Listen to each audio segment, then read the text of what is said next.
আসসালামু আলাইকুম দর্শক, দর্জিবারি 19 চ্যানেলে আপনাদের সবাইকে জানাই স্বাগতম। আজ আমি আপনাদেরকে 6 সার সালোয়ার সেলাই করে দেখাবো। আর এই সালোয়ারটি কাটিং ভিডিও আমার চ্যানেলে আপলোড করা আছে, চাইলে দেখে নিতে পারেন। লিংক আমি ডেসক্রিপশন বক্সে দিয়ে দেব। আশা করি আমার আজকের ভিডিওটি আপনাদের ভালো লাগবে। ভালো লাগলে লাইক শেয়ার কমেন্ট করতে ভুলবেন না। আর আমার চ্যানেলে যদি আপনি নতুন হয়ে থাকেন তাহলে অবশ্যই আমার চ্যানেলটিকে সাবস্ক্রাইব করে পাশে থাকা বেল বাটনটিকে প্রেস করে দেবেন। এতে করে আমার চ্যানেলের প্রত্যেকটি ভিডিওর আপডেট আপনি পেয়ে যাবেন। আসুন তাহলে বন্ধুরা শুরু করা যাক।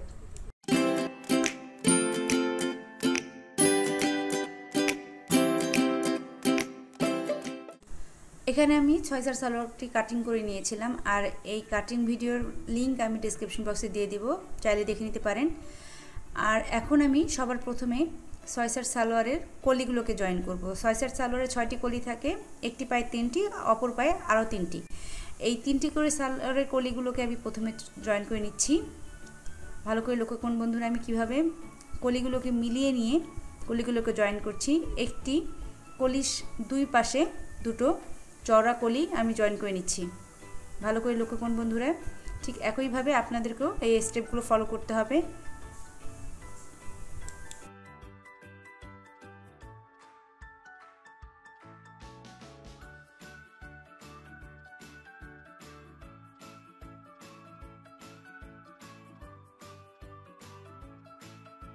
বন্ধুরা, আমার দুটো পায়ে 6টি কলি জয়েন করে নিয়েছি আমি।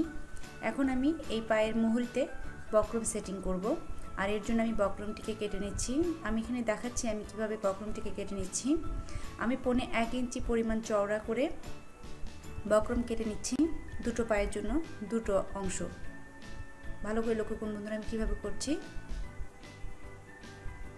এখন এই বক্রমটিকে আমি একটি কাপড়ের পট্টির মধ্যে বসিয়ে সেলাই করে নেব। এক সাইডে সেলাইয়ের মার্জিন রেখে আমি কাপড়টিকে মুড়িয়ে নিয়ে বক্রমটিকে সেলাই করে নিচ্ছি। এবার সেলাই করে নেওয়া পট্টিগুলো সালোয়ারের মুহুরিতে বসিয়ে নিতে হবে। সেলাই করার জন্য যে মার্জিনে কাপড়টুকু রেখে দেওয়া হয়েছিল সেই কাপড় অনুসারে সেলাই করতে হবে। সেলাইটা যেন বক্রমের ওপরে না বসে সেই দিকে বিশেষ লক্ষ্য রেখে সেলাইয়ের পট্টিটা আমি লাগিয়ে নিচ্ছি। এবার এই পট্টিটিকে উল্টে নিয়ে আমি মুহুরির শেষ মাথায় একটি সেলাই দিলাম, এবং ঠিক মাথার রয়েছে শেষ মাথা, সেটাতেও আমি আরেকটি সেলাই বসিয়ে দিলাম। এবার এই দুটো সেলাইয়ের মাঝে মাঝে আরেকটি সেলাই বসিয়ে নেব। এভাবে দুটো করে সেলাইয়ের মাঝখানে আরেকটি করে সেলাই দিয়ে পছন্দ অনুসারে ঘন করে মুহুরির সেলাইগুলো দিয়ে নেব। একইভাবে দ্বিতীয় পায়ের মুহুরিটিও আমি সেলাই করে নিচ্ছি। এখন সালোয়ারের যে হাইয়ের অংশটি রয়েছে সেই অংশটিকে আমি জয়েন্ট লাগিয়ে নিচ্ছি। আর এর জন্য দুটো পায়ের যে হাইয়ের অংশ রয়েছে সেই হাইয়ের অংশগুলোকে আমি মিলিয়ে নিচ্ছি।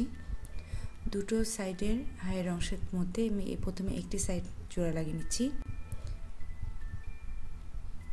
এবার অপর সাইডটিকেও আমি জোড়া লাগিয়ে নেব। খেয়াল রাখতে হবে সেলাইটি অবশ্যই ডাবল করে দিতে হবে।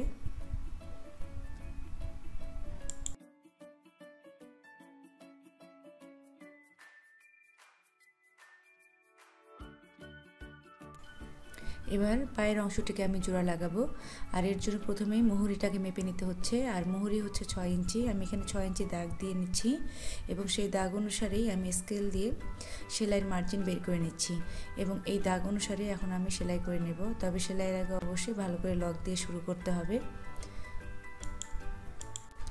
সেলাইয়ের এই পর্যায়ে এসে হাইয়ের অংশ দুটোকে খুব ভালো করে মিলে নিতে হবে। ভালো করে লক্ষ্য করুন বন্ধুরা আমি কীভাবে করছি, এবং হাইয়ের অংশের যে মার্জিনের কাপড়গুলো রয়েছে সেটা দুই পাশে অপোজিট ডিরেকশনে রেখে আমি সেলাইটি করছি। ভালো করে লক্ষ্য করুন বন্ধুরা আমি কীভাবে করছি, ঠিক সেভাবে করলে সেভাবেই করতে হবে।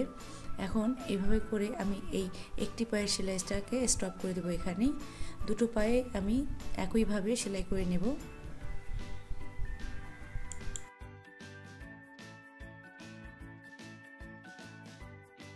এবার আমি কোমরের অংশটা সেলাই করব। কোমরের বেল্টে সেলাই করার জন্য এর এক পাশে আমি প্রথমে সেলাই করে নিচ্ছি। অবশ্যই ডাবল করে সেলাইটা দিতে হবে। এবার আরেকটি সাইড আমি 1.5 ইঞ্চি পরিমাণ সেলাই করে নিয়ে আবার বের হয়ে যাব, এবং ঠিক অপোজিট ডিরেকশনে আবার নিচ থেকে আমি মাঝখানে প্রায় 1 ইঞ্চি মতো গ্যাপ রেখে আমি আবারও সেলাই করে নিচ্ছি। এবার স্লাইড ওপেন যেভাবে করতে হয় ঠিক সেভাবে আমি কামিজে যে স্লাইড ওপেন থাকে সেই স্লাইড ওপেনের মতো করে আমি এখানে সেলাই করে নিব। বন্ধুরা এই বিষয়ে আমার একটি ভিডিও দেওয়া আছে, বেল্ট কীভাবে সেলাই করতে হয়, সালোয়ারের ফিতা ঘর কীভাবে তৈরি করতে হয়, সেই বিষয়ে আমার আলাদা একটি ভিডিও দেওয়া আছে, আমি লিঙ্ক ডেসক্রিপশন বক্সে দিয়ে দেবো, আপনারা চাইলে দেখে নিতে পারেন। এবার এটাকে আমি 2বার মুড়িয়ে নিয়ে যতটুকু আমি চওড়া রাখতে যাচ্ছি ফিতা ঘরটি সেভাবে মেপে নিয়ে আমি সেলাইটি শুরু করব।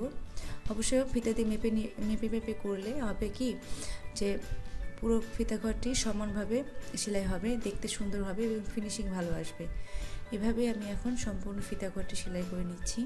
বন্ধুরা আমার ভিডিওগুলো যদি আপনাদের ভালো লেগে থাকে তাহলে অবশ্যই লাইক শেয়ার কমেন্ট করতে ভুলবেন না। সেই সাথে আপনি যদি আমার চ্যানেলে নতুন হয়ে থাকেন তাহলে অবশ্যই চ্যানেলটিকে সাবস্ক্রাইব করে বেল বাটনটি প্রেস করে দেবেন। এবার বেল্টের কাপড়টিকে আমি 3বার ভাঁজ করে নিব এবং অসমান জায়গাগুলোকে সমান করে নেওয়ার জন্য আমি কেটে নিচ্ছি। আমার সেলাইয়ের জন্য থাকতে হবে, সেলাই সহ থাকতে হবে কাপড় 6 ইঞ্চি। আমি এখানে 6 ইঞ্চি রেখে অসমান কাপড়গুলোকে কেটে নিচ্ছি। এবার এই বেল্টটাকে আমি 2বার ভাঁজ করে আমি ছোট ছোট কাট লাগিয়ে নিলাম। এবার এই কাটগুলোর সাথে সালোয়ারের যে কোমরের যে অংশটুকু জয়েন হবে সেই অংশতেও ছোট ছোট কাট লাগিয়ে নেব 4টি এবং সেই কাট অনুসারে কোমরের এবং সালোয়ারের কাট অনুযায়ী মিলিয়ে নিয়ে সেলাই করে নেব। মনে রাখতে হবে একটি পয়েন্ট থেকে দ্বিতীয় পয়েন্টের মধ্যে যতটুকু কাপড় থাকবে সালোয়ারের ঠিক ততটুকু কাপড় আমি কুচি লাগিয়ে নিব। এই নিয়মে আমি সম্পূর্ণ কোমরটিকে সেলাই করে নিচ্ছি। ভালো করে লক্ষ্য করুন বন্ধুরা কীভাবে করছি সেভাবে আপনাদের ফলো করতে হবে। এটা আসলে বলে বোঝানোর কিছু নেই, দেখে বুঝতে হবে। একটি পয়েন্ট থেকে আমি সেলাইটি শুরু করছি এবং দ্বিতীয় পয়েন্ট পর্যন্ত আমার সালোয়ারের জন্য যতটুকু কাপড় রয়েছে সেই ততটুকু কাপড় থেকে আমি ভাঁজ করে নিয়ে কুচি করে নিচ্ছি। ভালো করে লক্ষ্য করুন বন্ধুরা, আমি প্রথমে পয়েন্ট থেকে শুরু করে দ্বিতীয় পয়েন্টের মধ্যে যতটুকু সালোয়ারে কাপড় ছিল আমি অতটুকু কাপড় ভাঁজ করে নিয়েছি। এবার সেকেন্ড পয়েন্ট থেকে আমি 3rd পয়েন্ট পর্যন্ত যতটুকু বাড়তি কাপড় পাবো ঠিক ততটুকু কাপড়কে আমি সুন্দর করে ফোল্ড করে কুচি করে নেব। এইভাবে আমি 3rd পয়েন্ট এবং 4th পয়েন্টটিকেও আমি মিলিয়ে নিয়ে কুচি বসিয়ে নিচ্ছি।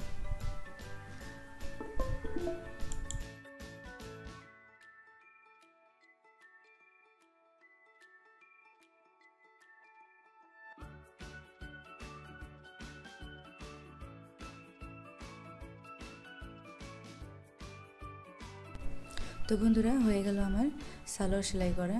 আশা করি আজকের ভিডিওটি আপনাদের বুঝতে সুবিধা হয়েছে। যতটা সম্ভব সহজ করে দেখানো যায় আমি দেখানোর চেষ্টা করেছি। ভিডিওটি যদি ভালো লেগে থাকে তাহলে অবশ্যই লাইক শেয়ার কমেন্ট করতে ভুলবেন না। সেই সাথে আমার চ্যানেলটিকে সাবস্ক্রাইব করে আমার পাশেই থাকবেন। বন্ধুরা আপনারা যারা আমার চ্যানেলের রেগুলার ভিউয়ার আপনারা হয়তো বা এতদিনে জেনে গেছেন যে আমার আরেকটি রান্না চ্যানেল রয়েছে।